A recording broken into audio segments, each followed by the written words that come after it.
والصلاة والسلام على سید الانبیاء والمرسلین وعلى آلہ واصحابہ اجمعین اما بعد اعوذ باللہ من الشیطان الرجیم بسم اللہ الرحمن الرحیم یا ایہا النبی انا ارسلناک شاہدا ومبشرا ونذیرا وداعیا الی اللہ باذنہ وسراجا منیرا صدق اللہ العظیم وصدق رسولہ النبی الکریم الامین ونحن علی ذلک لمن الشاہدین والشاکرین والحمد للہ رب العالمین ان اللہ وملائکتہ یصلون علی النبی یا ایہا الذین آمنوا صلوا علیہ وسلموا تسلیما الصلاۃ والسلام علیک یا سیدی یا رسول اللہ وعلی آلک واصحابک یا حبیب اللہ۔ سارے دوست درود شریف پڑھیے۔ الصلاۃ والسلام علیک یا رسول اللہ وعلی آلک واصحابک یا سیدی یا رحمۃ للعالمین۔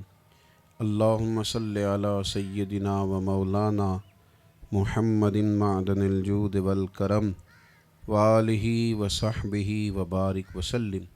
حمد و صلاۃ کے بعد انتہائی عزت و تکریم کے لائق بزرگوں، قابل صد احترام بھائیوں اور عزیز دوستوں، آج کی یہ خوبصورت پروقار اور بارونق محفل مبارکہ جو نبی رحمت صلی اللہ تعالیٰ علیہ وآلہ وسلم کے مقدس ذکر پاک کی مناسبت سے انعقاد پذیر ہے، ہمارے ان بھائیوں نے بڑی محنت کی ہے۔ اللہ تعالیٰ ان کو اس کا بہترین اجر عطا فرمائے، دین دنیا کی برکتیں، بھلائیاں اور سعادات نصیب فرمائے۔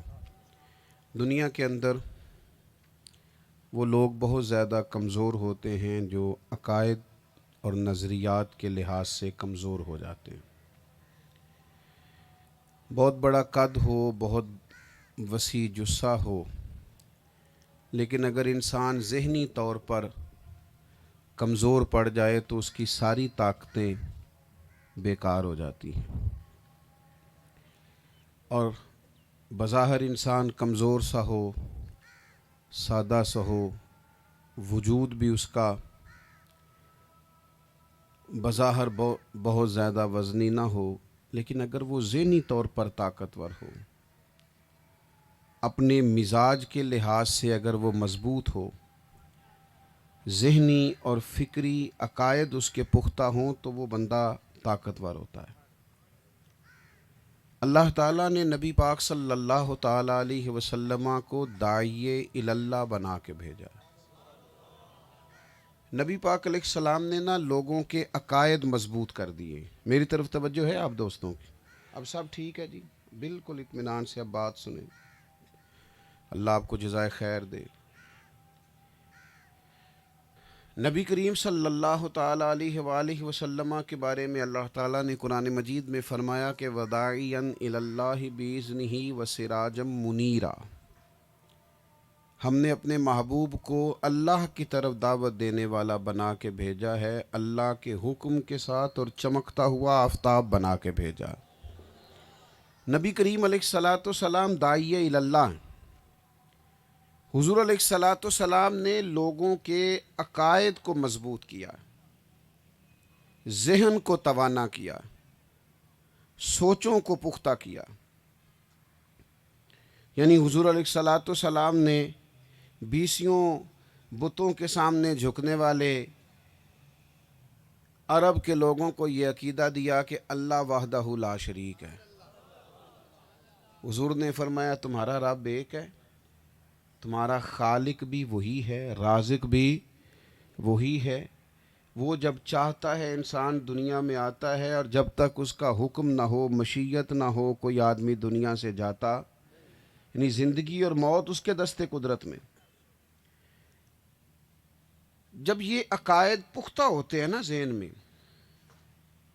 یہ فکری عقیدہ پختہ ہوتا ہے کہ خالق بھی اللہ ہے اور مالک بھی، رازق بھی، تو انسان کبھی بھی رزق کمانے کے لیے کوئی چور رستہ اختیار نہیں کرتا، وہ کبھی بھی کسی کا محتاج نہیں ہوتا، اس کے ذہن میں کبھی کسی شخص کے مال کو دیکھ کر کبھی کوئی حسد پیدا نہیں ہوتا، کیونکہ اس کا خیال ہوتا ہے دینے والا تو اللہ ہے۔ اور اگر اس کے پاس بہت زیادہ مال ہو تو اس کو پتہ ہوتا ہے میرا نہیں، اللہ کا دیا ہوا ہے، تو کسی تکبر کا شکار نہیں ہوتا، کسی جگہ اس کے ذہن اور دل کے نہا خانے میں کوئی انا پرستی پیدا نہیں ہوتی۔ یہ عقیدہ کہ خالق اللہ ہے، مالک اللہ ہے، رازق اللہ ہے، یہ عقیدہ نا بندے کو مضبوط کر، ہمارے پاس جو کچھ ہوتا ہے نا، ہمارے نبی پاک علیہ السلام نے ہمیں یہ نظریہ دیا ہے، ہم اس کے مالک نہیں، ہمارے پاس جو کچھ بھی ہے وہ اللہ کی دی ہوئی امانت ہے۔ آپ نے کبھی دیکھا ہے مالک حساب دیتے ہوں؟ حساب تو منشی دیتے ہیں، لا بھائی حساب دے، مینیجر حساب دیتا ہے، اکاؤنٹنٹ حساب دیتا ہے، ہم نے نا قیامت والے دن حساب دینا ہے۔ اس کا مطلب ہے پھر ہم حقیقی مالک نہیں، مالک اللہ ہے۔ اگر ہم مالک ہوتے تو ہم حساب، آپ بات کو سمجھے، یہ عقائد نبی پاک نے ہمارے مضبوط کیے ہیں، یہ رسول اللہ صلی اللہ تعالیٰ علیہ وسلم کے دیے ہوئے نظریات ہیں۔ ثم لتسألن یومئذ عن النعیم، تم سے قیامت والے دن ایک ایک نعمت کے بارے میں سوال ہوگا۔ کسی کے پاس عہدہ ہے، منصب ہے، صلاحیت ہے، کچھ بھی ہے، وہ اللہ کی امانت۔ ہمارے ہاں کسی کے پاس کوئی چیز آ جاتی ہے تو مالک بن کے بیٹھ جاتا ہے اور پھر کئی دفعہ اپنا نقصان بھی کرتا ہے۔ مالک حقیقی اللہ ہے، ہم نے حساب دینا ہے نعمتوں کا۔ نبی کریم علیہ السلام نے فرمایا اللہ تم سے یہ بھی پوچھے گا مال کہاں سے کمایا، اور یہ بھی پوچھے گا خرچ کہاں کیا۔ مالک اللہ ہے۔ اچھا، ایک تو جب یہ نظریہ پختہ ہوتا ہے کہ رزق اللہ دیتا ہے تو بندہ کوئی چور رستہ اختیار نہیں کرتا، تکبر کا شکار نہیں ہوتا، حسد کا شکار نہیں ہوتا۔ اور دوسرا اس کا پہلو یہ سمجھ لیں کہ جب کوئی نعمت جاتی ہے نا تو بندہ زیادہ آزمائش کا شکار نہیں ہوتا، اسے پتہ ہوتا ہے یہ تو اللہ کی طرف سے تھی، جب تک رب نے چاہا میرے پاس رہی اور جب رب نے چاہا اللہ مجھ سے لے گیا۔ ڈاکٹر اقبال جب لندن میں وکالت کرتے تھے تو کہتے میرے پاس ایک خاتون اپنے کیس اکثر وہ دائر کراتی تھی، آیا کرتی تھی، تو ایک دن وہ بی بی آئی، لیڈی بارنس اس کا نام تھا، تو اس نے چہرے پہ نا نقاب کیا ہوا تھا۔ تو اقبال کہتے ہیں مجھے بڑی حیرت ہوئی، میں نے اس سے پوچھا خیریت ہے؟ تو کہنے لگی مجھے پتا تھا آپ ضرور پوچھیں گے، میں الحمدللہ مسلمان ہو گئی ہوں۔ تو میں نے اس سے پوچھا کیا ہوا، کیسے مسلمان ہوئی؟ تجسس بڑھ گیا، میرا شوق بڑھ گیا۔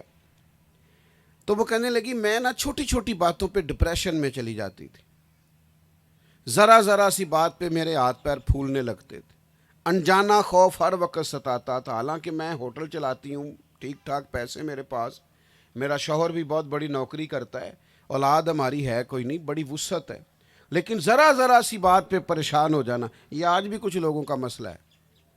انجانا خوف ستاتا ہے، بلا وجہ پریشان رہتے۔ تو وہ خاتون کہنے لگی اقبال میں ذرا ذرا سی بات پہ پریشان ہوتی تھی، پھر میرے ساتھ ایک واقعہ ہوا۔ ایک بزرگ میرے ہوٹل میں کام کرتے ہیں اور حالت یہ تھی کہ ان کا ایک ہی بیٹا تھا، ایک بہو ایک پوتا، اور بیٹا کینسر کا مریض تھا۔ سنیں جی سنیں، اللہ جزا دے، آپ مہربانی کریں بھائی ادھر توجہ رکھیں، توجہ تقسیم ہوتی ہے۔ ماشاءاللہ اب سب ٹھیک ہے جی، سارے مہمان خصوصی ہیں، جو جہاں آئے گا جہاں جگہ ملے گی چپ کر کے بیٹھ جائے گا۔ حضور کی محفل ہے، کیمرے کی آنکھ نہ بھی دیکھے تو جن کے لیے آئے وہ دیکھ رہے ہیں، اس لیے جہاں موقع ملے۔ میں تو اس بات پہ بڑا خوش ہوں کہ آج چھٹی بھی نہیں، دوپہر کا ٹائم ہے اور آپ اتنی بڑی تعداد میں ماشاءاللہ ہیں۔ اللہ تعالیٰ آپ کو بہت ساری برکتیں عطا فرمائے، سعادتیں عطا کرے، بندوبست کرنے والوں کو اور آنے والوں کو سب کو اللہ جزائے خیر۔ وہ خاتون کہنے لگی کہ اقبال وہ جو بابا جی میرے کام کرتے تھے نا ہوٹل میں، مزدوری کرتے تھے، تو ایک دن وہ میرے پاس آئے تو مجھے آ کے کہنے لگے کہ میڈم صاحبہ چھٹی چاہیے تھی. میں نے کہا خیریت ہے؟ تو بڑے حوصلے سے اطمینان سے گردن جھکائی, 2-4 آنسو گرے پر انہوں نے پوچھ لیے, صاف کر لیے. کہنے لگے میرا بیٹا فوت ہو گیا. وہ کسی دانشور نے کہا تھا کہ باپ کا جنازہ اٹھانا بھی مشکل ہے, پر دعا کرو کسی کو بیٹے کا نہ اٹھانا پڑ جائے, کمر ٹوٹ جاتی. میرا بیٹا فوت ہو گیا. وہ خاتون کہتی ہے بابا جی چھٹی لے کے چلے گئے, میں اور میرا شوہر پیچھے گئے, کہا جا کے تعزیت کرتے ہیں. لیکن سارے رستے میں اور میرا شوہر سوچتے گئے کہ کیا کہیں گے, ایک ہی بیٹا تھا فوت ہو گیا, کن لفظوں سے تعزیت کریں. لیکن جب ہم گئے تو وہ بزرگ بیٹھے تھے آرام سے اطمینان سے پھوڑی پہ, چٹائی پہ.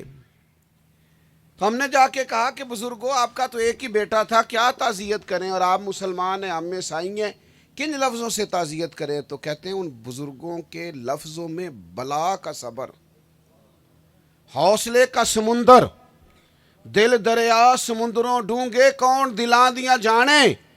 اور فقیر کہنے لگے 14 تبہ کی دلے دے اندر اسی تمبو وانگو تانے. اتنا بڑا دل ہوتا ہے بندہ مومن کا. کہتے ہیں بڑے حوصلے سے بابا جی مجھے کہنے لگے پتر میں بے اولاد بھی تو دنیا سے جا سکتا تھا نا,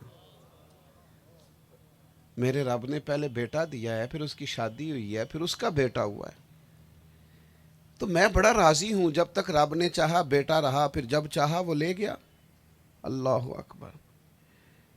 وہ خاتون کہتی ہے میں حیران ہو گئی. سارے رستے میں اور میرا شوہر سوچتے آئے کہ ہم تو ذرا ذرا سی بات پہ ہاتھ پیر پھول جاتے ہیں ہمارے, یہ اتنا بڑا حوصلہ. نوجوانوں سنو, وہ خاتون کہتی ہے میں نے بابا جی سے کہا کہ آپ 1-2 مہینہ چھٹی کر لیں. تو کہنے لگا نہیں میڈم میں مسلمان ہوں, خیرات لے کے نہیں کھاتا, محنت کر کے کھاتا ہوں, یہ میرے دین کا میرے لیے سبق ہے. کہتی ہیں وہ 3 دن کے بعد آ گئے. وقت گزر گیا, میں بات بھول گئی, کچھ سال 6 مہینے گزرے تو پھر چھٹی مانگی. میں نے کہا بزرگوں خیر ہے؟ کہنے لگے میرا رب بے نیاز ہے نا, میری بہو بھی فوت ہو گئی. کہتے ہیں پھر تعزیت کرنے گئے, پھر پوچھا تو کہنے لگے پتر بیٹا بغیر شادی کے بھی تو جا سکتا تھا, اللہ نے بہو دی تھی, اس نے جب چاہا لے گیا. کہتے ہیں اتنا حوصلہ. اقبال فرماتے ہیں وہ پوتے کو نا ہوٹل میں لے آیا بابا. میں کئی دفعہ دیکھتی کہ دادا گھوڑا بنا ہوا ہے اور پوتا اس کے کندھوں پہ سوار ہے, کھیلتی پیار کرتے دیکھتا. پھر اللہ کا حکم آیا, یہ دکھ نہ کئی دفعہ سارے کٹھے ہی آ جاتے, دکھاں دے گل ٹلیاں بنو, یہ چپ چپیتے ہی آ جاندے نے, یہ کئی دفعہ کٹھے ہی آ جاتے ہیں. تو کہتی ہیں کہ خاتون کہتی ہیں کہ وہ چونکہ رہتا تھا 3-4 پورشن پہ, تو ایک دن بچہ اچانک گرا وہاں سے گردن کے بل. میں نے فون کیا, ایمبولنس منگوائی, لیکن ہاسپٹل کا دروازہ بعد میں آیا, جناب اسرائیل پہلے آ گئے, پوتا بھی فوت ہو گیا. میں ساتھ تھی جب دادا پوتے کو دفن کر رہا تھا, میں تڑپ رہی تھی. میں نے کہا اللہ کے بندے اب تو کیا کہتا ہے؟ تو کہنے لگا وہی کہتا ہوں انا للہ و انا الیہ راجعون, اللہ کی طرف سے ہیں, اس کی طرف لوٹ جانا ہے. اور کہنے لگا میڈم یہ کچھ دنوں کا پردہ ہے, بس یہ پردہ ہٹے گا, میں بھی دنیا سے جاؤں گا, جنت میں اللہ سب کو اکٹھا کر دے گا, ہم ایک دوسرے سے خاندان مل لیں گے, قربان جائیں. وہ خاتون کہتی ہے اس ضعیف بزرگ کے میں قریب گئی اور میں نے کہا بابا یہ حوصلہ کہاں سے ملتا ہے, یہ صبر کے پہاڑ کہاں سے ملتے ہیں؟ تو کہتے اس نے اپنا بوڑھا اور کامتا ہاتھ میرے سر پہ رکھا. کہنے لگے پتر تو نے بھی حوصلہ لینا ہے تو پڑھ میرے نبی پاک کا کلمہ, پڑھ رسول کریم کا کلمہ. یہ ہمارا دین جو نظریات ہمیں دیتا ہے, جو سوچے ہمارا دین ہمیں فراہم کرتا ہے, یہ وہ سوچے ہیں کہ اللہ کی طرف سے آئیں, اللہ کی طرف چلے جانا ہے. پھر ہم ڈرتے نہیں, پھر ہم کانپتے نہیں, پھر موت کی پرواہ نہیں کرتے, وہ کب آ جائے, کس وقت آ جائے, کس ٹائم آ جائے. میں نے ایک واقعہ سنایا نا, میں مسلم کی ایک حدیث بھی سنا دوں, بات اور مضبوط ہو جائے. ذرا صحیح مسلم کی روایت سنیے. صحابی رسول ہیں, انصاری ہیں, بیٹا ان کا بہت شدید بیمار ہے, کئی دنوں سے گھر میں ہیں. اہلیہ کہنے لگی ہم غریب لوگ ہیں، آپ گھر میں رہیں گے تو کیسے کام چلے گا؟ آپ ڈیوٹی پہ جائیے، کام پہ جائیے، میں دیکھ بھال کرتی ہوں بیٹے کی. صحابی، ادھر دیکھو نوجوانوں، صحابی، انصاری صحابی ڈیوٹی پہ چلے گئے، پیچھے سے بیٹا فوت ہو گیا. یہ صحیح مسلم میں، بخاری میں موجود ہے. حوصلہ مند ماں. لوگ کہتے ہیں عورتوں میں صبر تھوڑا ہوتا ہے، میں کہ نہیں، کاش عورتیں رسول پاک کی دی ہوئی تربیت کو دیکھیں. بیٹا فوت ہو گیا ہے، حوصلہ مند ماں نے اپنے بیٹے پر چادر ڈالی. شوہر آیا تھکا ماندہ کام سے، پوچھا بیٹے کا کیا حال ہے؟ کہنے لگی آرام میں ہے. اب آرام میں. پھر خاوند کو کھانا دیا، پھر میاں بیوی کی ملاقات ہوئی. سحری کے وقت اپنے شوہر کا بازو تھام کے حوصلہ مند ماں پوچھتی ہے، ایک مسئلہ پوچھنا تھا، آپ نبی پاک کے صحابی ہیں. انہوں نے کہا پوچھئے. کہنے لگی اگر کوئی آپ کے پاس امانت رکھوائے اور پھر اپنی امانت واپس مانگے تو کیا کریں گے؟ تو صحابی کہنے لگے کچھ بھی نہیں، جس کی امانت ہے میں اس کی امانت صحیح طور پر واپس کر دوں گا. تو یہ صحیح بخاری میں موجود ہے. پھر حوصلہ مند ماں کے آنسو گرے. کہنے لگے پھر ہمیں غم نہیں کرنا چاہیے، پتر بھی اللہ کی امانت، کریم کی امانت تھا، وہ اپنی امانت لے گیا. اب ہمیں حوصلہ دکھانا ہے، صبر کرنا، اطمینان رکھنا ہے. وَدَاعِيًا إِلَى اللَّهِ بِإِذْنِهِ وَسِرَاجًا مُنِيرًا. یہ حضور داعیہ اللہ ہے، یہ وہ شان ہے نبی پاک کی کہ لوگوں نے، اللہ کے محبوب نے لوگوں کے عقائد مضبوط کر دیے. اب وہ ذرا سی بات پر کانپتے ہانپتے نہیں، ان کو فکری توانائیاں ملی ہیں، انہیں سمجھ آ گئی کہ ہم نے کس حوصلے سے، کس دلیری سے، کس اطمینان سے، کس طرح سے حالات کا مقابلہ کرنا، کیسے ہم نے کھڑے رہنا ہے میدانوں میں. بیٹے کی تدفین کی، صبح حضور کی بارگاہ میں آئے تو کریم محبوب فرمانے لگے رات تمہارا عمل اللہ کو بھی بڑا پسند آیا، اللہ کے رسول کو بھی بڑا پسند آیا. تیرا اور تیری بیوی کا عمل رب رسول کا پسندیدہ ہے. میرے عزیزو، یہ جو فکری کمزوری ہے، یہ جو ذہنوں کا خوف ہے، یہ جو مزاجوں میں ڈر ہے، یہ جو ہماری طبیعتوں کے اندر ہر وقت بے قراری ہے، ایک اور بھی مصیبت ہے. بہت سارے لوگوں پہ جادو بھی بڑا ہوتا ہے. ناراض نہیں ہونا آپ نے، جڑے جڑے منڈے دا کام کرن نو دل نہیں نہ کردا انہوں جادو ہو جاندہ ہے، انہوں نظر لگ جاندی. فلانا مینوں منوس مل گیا اسی لہذا میرا کام نہیں ہویا. او خدا کے بندے، تو مومن ہے، تو مسلمان ہے، اٹھ باندھ کمر کیوں ڈرتا ہے، پھر دیکھ خدا کیا کرتا ہے. یہ تو اتنی کچی باتیں کر رہا ہے، کمزور باتیں کر رہا ہے. اور پھر بابے بیٹھ گئے، بابا جی سرکار، وہ صبح 9 بجے سے زور تک مردوں کو تویز دیتے ہیں اور عصر سے مغرب تک عورتوں کو تویز دیتے ہیں، اور ہر تیسرے بندے کو کہتے ہیں تینوں کسی نے کچھ کیتا ہے. تو اب کوئی نہ کوئی تو مخالف ہوتا ہی ہے نا بندے کا، تو بندہ سوچنے لگ جاتا ہے فلانے نے یہ کر دیا. او خدا کے بندو، وہ جی بندش کرا دیا فلانے نے مجھے دیانتداری سے بتانا، سوچ کے. یہ ہو سکتا ہے کہ اللہ نے رزق تیری طرف بھیجا تھا اللہ نے، اور رستے میں کسی بندے نے روک دیا ہے؟ نہیں، کوئی نہیں سمجھ آئی آپ کو. بھیجا کس نے؟ روک کس نے دیا؟ ہو سکتا ہے ایسا؟ کیا کمال بات کرتے ہو آپ. نظر لگ جاتی ہے، میں انکار نہیں کرتا، لیکن جس حد تک ہم اوہام پرستی کا شکار ہیں، وہموں کا شکار ہیں، محنت کرو، زندگی میں جد و جہد کرو، اپنے رب پہ بھروسہ کرو، ہمت کرو، کاوش کرو. ایک پیشہ برا ہے زندگی میں، ایک پیشہ وہ ہے کسی کے سامنے ہاتھ پھیلانا. باقی جو ریڑھی لگا کے مزدوری کرتا ہے بڑا شان والا ہے. جو سویرے اٹھ کے منڈی جاتا ہے مزدور اللہ کا دوست ہے. ملت کے جوانوں، اپنی زندگی مشقت والی، جد و جہد والی، بھروسہ اللہ پہ، اور اپنی طبیعت سے، اپنے مزاج سے سارے خوف نکال پھینکو. آپ کو پتہ ہے مومن کسی چیز سے نہیں ڈرتا سوائے اپنے رب کے. اس کی شان ہوتی ہے. یہ اوہام پرستی کا شکار نہیں ہوتا. یہ جب کرونا آیا نا، کووڈ آیا تھا، کووڈ-19، تو مجھے ایک سرکاری جگہ پہ دعوت دی گئی. ایک میڈیکل سے وابستہ لوگوں کے ساتھ گفتگو کرنی تھی میں نے. آپ کو پتہ ہے وہ خوف بڑا لوگوں نے پھیلا دیا تھا. بہت سارے لوگ تو بیچارے 6 مہینے انہوں نے دروازے ہی نہیں کھولے. اچھا، ہم نے ناراض نہیں ہونا، ایک بات کر دوں چھوٹی سی. جی سارے نہیں بول دے، میری اصلاح رہن دئیے. خوف بھی زیادہ تر نا موت کا مالدار لوگوں کو ہوتا ہے. تساں وعدہ کیتا سی ناراض نہیں ہونا، تے ہن تسی گھورن لگ پے ہو. امیر بندے گھور رہے ہیں. یہ بہت پیسہ اکٹھا کر لیتے ہیں نا، بہت آسان زندگی ہوتی ہے. اے سی بھی کمرے میں، ہیٹر بھی کمرے میں، دنیا جان کی سہولتیں، پھر مرنے کو دل نہیں کرتا.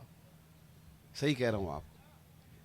حضرت فرید الدین عطار رحمۃ اللہ علیہ، نام سنا نا درویشوں کا. آپ نا خوشبو کی دکان کرتے تھے. عرب شریف میں خوشبو کا کاروبار بڑا مہنگا ہے. آج بھی آپ جائیں، اللہ تعالیٰ حرمین لے جائے آپ کو، تو ایک دکان سنار کی اور 7 خوشبو والے کی. جتنا کرایہ سنار دے رہا ہے اتنا خوشبو والا بھی دے رہا ہے. مہنگا کام. تو حضرت فرید الدین عطار بہت بڑا بزنس کرتے تھے خوشبو کا، عطر کا. مہنگی خوشبوئیں. تو ایک بابا جی آ گئے عطر خریدنے. تو وہ شیشیاں دیکھ رہے ہیں، یہ تھوڑی دیر تو انہوں نے انتظار کیا. تو کہنے لگے بابا جی کیا دیکھ رہے ہیں، کیا چاہیے؟ سیلز مین کہتے ہیں نا جی کہ اگر آپ کو کوئی ایسی چیز چاہیے جو نظر نہیں آ رہی تو پیچھے بھی پڑی ہے، میں لا دیتا ہوں. تو کہا جناب کیا چاہیے، کیا دیکھ رہے ہیں؟ تو بابا جی مسکرائے، کہنے لگے کچھ بھی نہیں پتر، میں دیکھ رہا ہوں تیری جان بڑی مشکل سے نکلے گی. تو حضرت فرمانے لگے بابا وہ کیوں؟ کہنے لگے یار مال ہی بڑا اکٹھا کیا ہوا ہے. مرنے لگے کبھی یہ والی خوشبو یاد آئے گی اتنی مہنگی، کبھی یہ یاد آئے گی، کبھی میرے خیال تانوں انج نہیں سمجھ لگنی. کدی مسلم کمرشل بینک والا اکاؤنٹ یاد آئے گا، تے کدی بھی بینک والا، تے کدی دوجا، تے کدی وہ والا پلاٹ، تو کبھی وہ تو یاد آئے گا. تو جان تو بڑی بیچاری پھنس کے نکلے گی معاذل. یہ یاد آتی ہے نا دولتیں. تو کہتے ہیں حضرت فرید الدین عطار کہتے ہیں میں دنیا دار تھا. جب بابا جی نے کہا نا تیری جان مشکل سے نکلے گی تو مجھے غصہ آیا. میں نے کہا بابا میری مشکل سے نکلے گی تو تیری کیسے نکلے گی؟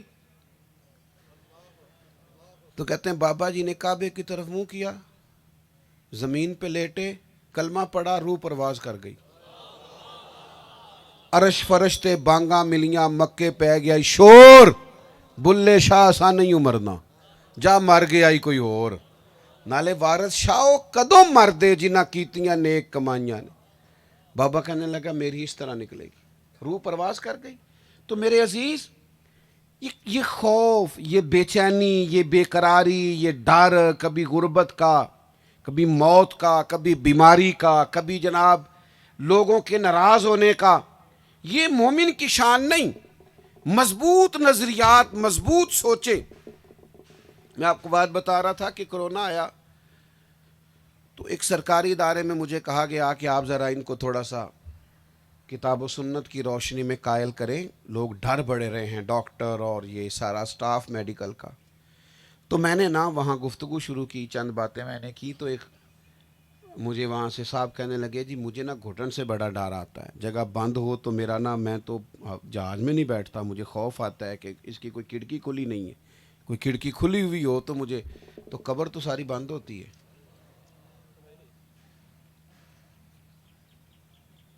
تو وہاں کیسے کام چلے گا، تو بڑا مشکل ہے. تو میں نے کہا ڈاکٹر صاحب جو رب ماں کے پیٹ میں ہوا پہنچاتا ہے، زندگی دیتا ہے، قبر میں بھی دے گا. تسی تو سبحان اللہ کہیے تھے، وہ ڈاکٹر سی وہ نہیں منیا. انہیں کہا جی وہ تو اماں سانس لیتی ہے تو آکسیجن ملتی ہے. پڑھے لکھے آدمی کو منانا کون سا آسان کام ہے.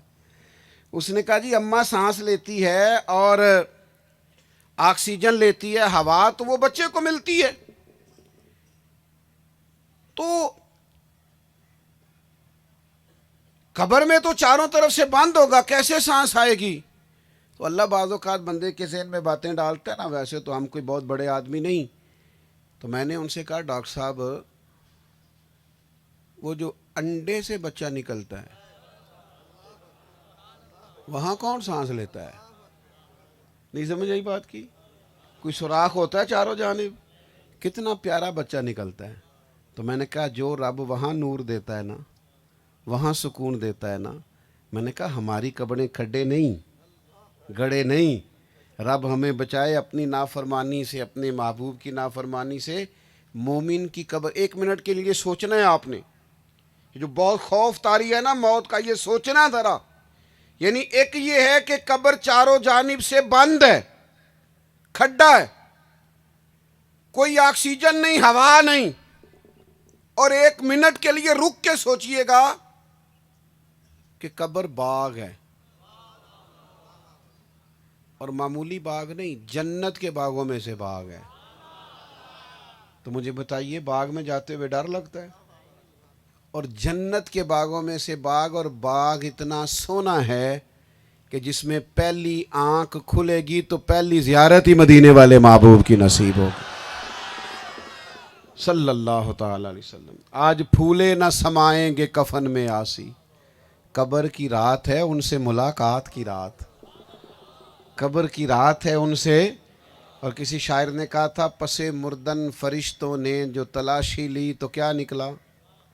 کہتے میں مر گیا تو فرشتے میرا کفن ٹٹولنے لگے، لے کے کیا آیا؟ بعد مرنے کے پس مردن فرشتوں نے جو تلاشی لی تو کیا نکلا؟ فقط ایک دل کے گوشے سے خیال مصطفیٰ نکلا صلی اللہ تعالی علیہ وسلم. تو یہ خوف طاری کرنا، ڈر جانا، ہاں ڈرنا چاہیے اللہ سے، اپنی غلطیوں سے بھی ڈرنا چاہیے، لیکن ویسے وہمی ہو جانا، اوہام پرستی کا شکار ہو جانا. ایک خاتون آئی نبی کریم کی بارگاہ میں، یہ ذرا انداز دیکھیے، یہ بھی بخاری میں موجود ہے. اس خاتون کو نا مرگی کا دورہ پڑتا تھا اور بڑی تکلیف میں تھی. کریم کی بارگاہ میں آ کے اس نے عرض کی یا رسول اللہ صلی اللہ تعالی علیہ وسلم، میں بڑی تکلیف میں ہوں، مجھے مرگی کا دورہ ہے اور آزمائش ہو جاتی ہے جب دورہ ہوتا ہے.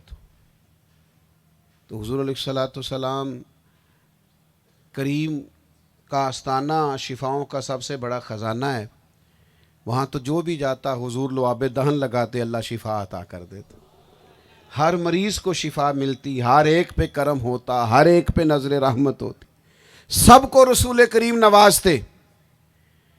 اس خاتون نے عرض کی یا رسول اللہ مجھے مرگی ہے. تو حضور نے لعاب دہن نہیں لگایا، دعا نہیں فرمائی، بلکہ محبوب فرمانے لگے اگر تو کہے تو میں دعا کرتا ہوں اللہ شفا دے دے گا، اور اگر تو کرے صبر. یہ بھی دین ہے. حضور داعیہ اللہ ہیں، ان نبی پاک کے دیے ہوئے نظریات ہیں، ان کو سمجھنا ہے آپ. یہ حدیث بھی بخاری میں موجود ہے. فرمایا اگر تو کہے تو میں دعا کروں گا اللہ شفا عطا کرے گا، اور اگر تو کرے صبر. غور کرنا نوجوانوں بات پر، کیا مطلب؟ حضور فرما رہے ہیں مرگی کے ساتھ ہی اگر گزارا کرے، ذہن کو طاقتور رکھے، صابرہ بن جائے. اگر تو کہے دعا کرتا ہوں، اور اگر کرے صبر، گویا مرگی کے ساتھ ہی گزارا کرے، تو پھر میں تیرے لیے جنت کی دعا کروں گا. گویا سودا کر لے، شفا لینی ہے کہ جنت آ جاتا ہے، کر لے آنا. شفا کے جنت، یہ میرے نبی پاک کی دی ہوئی مضبوطی ہے. اور چھوٹی چھوٹی بیماریوں پر پریشان ہونا، میری رپورٹ ایسی آ گئی ہے، پتہ نہیں کیا بنے گا، فلاں نے یہ کہہ دیا ہے، فلاں تیمارداری کرنے آیا تھا اس نے کہہ دیا ہے جناب فلانے کو بھی یہ ہوا تھا وہ فوت ہو گیا. ذرا سی بات پہ ڈر جانا، گھبرا جانا، 2 رپورٹس دیکھ کر ساری رات نیند نہ آنا. آؤ یہ دیکھو ہمارے محبوب علیہ السلام ہمیں کتنا طاقتور کرتے ہیں، کتنی ذہنی طور پر خوراک حضور عطا کرتے ہیں. کریم فرمانے لگے شفا کے جنت. حالانکہ بی بی تھی، حوصلہ کم ہوتا ہے، فوراً عرض کرنے لگی حضور گویا میں کر لوں گی گزارا، آپ کریں دعا اللہ جنت ہی عطا فرمائے. یہ طاقتیں کہ یہ بیماریاں ہیں، یہ پریشانیاں ہیں، ان کے ساتھ ٹائم گزر جائے گا. لیکن اصل کامیابی آخرت کی ہے، وہ ہونی چاہیے۔ یا رسول اللہ کریں دعا، تو نبی پاک نے دعا کر دی، یا اللہ اسے جنت عطا فرما۔ اس نے پھر عرض کیا کہ یا رسول اللہ صلی اللہ تعالیٰ علیہ وسلم، حضور جب مجھے مرگی ہوتی ہے نا تو میرے جسم سے کپڑا ہٹ جاتا ہے، عورت ہوں تو حیا آتی۔ تو اللہ کے حبیب نے دعا کر دی، یا اللہ اس کے جسم سے کپڑا کبھی نہ ہٹے۔ صحابہ فرماتے ہیں جتنی بھی مرگی ہوتی تھی کپڑے جسم سے لگے رہتے تھے دیر تک، گویا شاید حضرت عثمان غنی کے زمانے تک وہ خاتون حیات رہیں۔ جب بھی کوئی باہر سے آتا لوگ کہتے جنتی بوڑھی دیکھنی ہے، اس اماں کی زیارت کرو، اسے حضور نے دنیا میں جنت کی بشارت عطا فرمائی۔ کمزور پڑنا چھوڑ دیں، کچی پکی باتیں کرنا چھوڑ دیں۔ نوجوانوں فیصلہ کریں زندگی میں، یہ جو ساری زندگی طے ہی نہیں نہ کیا کرنا کیا ہے، جانا کس طرف ہے، ہدف کیا ہے، یہ بزدل کر دے گا۔ اپنے آپ کو مضبوط کریں، اپنے اندر سے جتنی کمزوریاں ہیں، یہ جو اللہ خیر کرے بلی رستہ کاٹ گئی اور مجھے پیچھے سے آواز کیوں دی، اور جناب وہ مجھے ایک دوست کہنے لگے کالی بلی میرا رستہ، فون کیا باقاعدہ، اور سیاںا بندہ ہے پڑھا لکھا ہے، بلی میرا رستہ کاٹ گئی، کچھ ہوتا تو نہیں؟ میں کہ یار میرا روز کالیاں گڈیاں بڑا راہ کٹ دیا نے، میں نے تو کچھ نہیں ہوا ہے کدی۔ عجیب آپ نے ذہن بنا لیا ہے، خدا کے بندو مومن طاقتور ہوتا ہے۔ آپ کہاں الجھے ہوئے، کس جگہ آپ جا کے اپنا آپ نے ذہن بنا لیا؟ وہ ایک بادشاہ تھا نا، تو کہتا تھا سویرے سویرے کو میرے متھے لگ جائے تو میرا کام نہیں ٹھیک ہوتا۔ شکار پہ جا رہا تھا تو ایک غریب آدمی متھے لگ گیا، اس نے پکڑ کے نا باندھ دیا درخت سے۔ اس نے کہا تمہیں پتہ نہیں پابندی ہے میرے رستے میں کسی نے نہیں آنا، میں شکار کھیلنے جا رہا ہوں۔ 2 سپاہی بھی کھڑے کر دیے کہ شام تک اگر شکار ٹھیک ہوا تو اسے آزاد کر دیں گے، ورنہ اس کو سزا دینی ہے، کوڑے مارنے۔ بادشاہ کا شکار اس دن بڑا ہی اچھا ہوا۔ بادشاہ واپس آ کے کہنے لگا میرا شکار بڑا اچھا ہوا ہے، ورنہ میرے کو متھے لگ جائے تو دن ٹھیک نہیں گزرتا، دن بڑا اچھا گزرا لہذا تجھے آزاد کرنا ہے، اگر شکار ٹھیک نہ ہوتا تو تجھے کوڑے لگنے تھے۔ تو کہتے ہیں نا تنگ آمد بجنگ آمد، بندہ تنگ آ جائے پھر جنگ کرتا ہے، تو وہ بھی بڑا تنگ تھا، صبح سے دھوپ میں بندھا ہوا تھا۔ اس نے کہا مر تو جانا ہی ہے، آج بادشاہ کی تربیت کر کے ہی مرنا ہے، اسے سبق دے کے ہی مرنا ہے۔ کہنے لگا بادشاہ سویرے تو میرے متھے لگا تھا، تیرا دن تو بڑا اچھا گزرا ہے، پر میرا بڑا برا گزرا ہے، لہذا اب یہ بتا کہ منحوس میں ہوں کہ تو ہے؟ تو ہر ایک کو نحوست والا سمجھتا ہے، میرا تو دن بڑا خوفناک گزرا ہے۔ میرے بھائیوں یہ وہم، یہ اوہام پرستی، یہ طرح طرح کا خوف، یہ ڈر، اس کو نکالو اپنی زندگی سے، طاقتوروں کی طرح جیو۔ جنگ بدر میں نا ابو جہل نے جاسوس بھیجے، اس نے کہا ذرا پتہ تو کرو مسلمان کتنے ہیں۔ میں نے بس بات کو اب سمیٹ دینا ہے، میں اپنا مضمون آپ کو سنا چکا، لیکن میرا دل ہے کہ آپ اٹھیں نہ، آگے پیچھے نہ ہو، میری بات توجہ سے سنیں۔ ابو جہل نے نا جاسوس بھیجے، اس نے کہا پتہ کرو کتنے لوگ ہیں، تفصیلات معلوم کرو۔ تو وہ معلومات کرنے والا جاسوس واپس گیا تو اس نے کہا 313 312 ہیں، اسلحہ بھی زیادہ کوئی نہیں، گھوڑے بھی زیادہ کوئی نہیں، کوئی ان کے پاس وسیع و عریض چیزیں نہیں، اور کچھ لوگ اس میں بوڑھے ہیں، کچھ بچے ہیں، کچھ کمزور ہیں۔ تو وہ آپ سے مقابلہ کرنا 1000 کی تعداد سے سمجھ نہیں آ رہی۔ تو ابو جہل کہنے لگا اس طرح کرو، ان سے جنگ کیا کرنی ہے، انہیں گھوڑوں کی پشتوں پہ باندھ کے لے چلتے ہیں۔ گھوڑوں کی اذان ہو رہی، اذان سنیں پہلے سارے، خاموشی سے اذان سے۔ تو ان سے جنگ کیا کرنی ہے، تھوڑے سے تو لوگ ہیں، انہیں گھوڑوں اور اونٹوں کی پشتوں پہ باندھ کے نہ تو لے چلتے ہیں مکے، وہاں جا کے دیکھیں گے۔ تو وہ جاسوس کہنے لگا سردار بات تو پوری سن لے۔ نے کہا پوری بات کیا ہے؟ کہنے لگا بندہ 313 ہیں، اور رات کے وقت ہم جاسوسی کے لیے گئے تھے، سارے مسلوں پہ بیٹھے ہیں، دعا سارے شہادت کی مانگ رہے ہیں، کسی ایک کا بھی واپس گھر جانے کا ارادہ۔ یہ جب سوچ ہوتی ہے نا کہ ہم تو اللہ کے راستے میں جان دے دیں گے، یعنی جان کس کی ہے؟ اللہ رسول کی دی ہوئی ہے نا۔ جان پاویں نہ جان میرے محبوبہ، لگیاں توڑ نبھیساں، راہ تیرے وچ رول کے مرساں، تے قدم نہ پچھاں ہٹیساں، شہر تیرے دے ٹکڑے مانگساں، تے تیرے کتیاں دے پیر چمیساں، آزم جان امانت تیری، تو جدو مانگ سیں میں پیش کرے ساں۔ جب امانت تیری ہے تو جب تو مانگے گا دے دیں گے۔ یہ جب شہادت کی آرزو کرتے تھے نا صحابہ، شہادت کی آرزو، میری طرف دیکھیے گا، شہادت کی آرزو کرتے تھے نا، تو وہ طاقتور لوگ تھے جو اللہ سے شہادت مانگتے تھے۔ یعنی ہر روز حضرت عمر مسجد نبی میں یہ دعا مانگتے تھے، اللہم ارزقنا شہادتاً فی سبیلک، اے اللہ اپنے رستے میں شہادت کی موت عطا فرما۔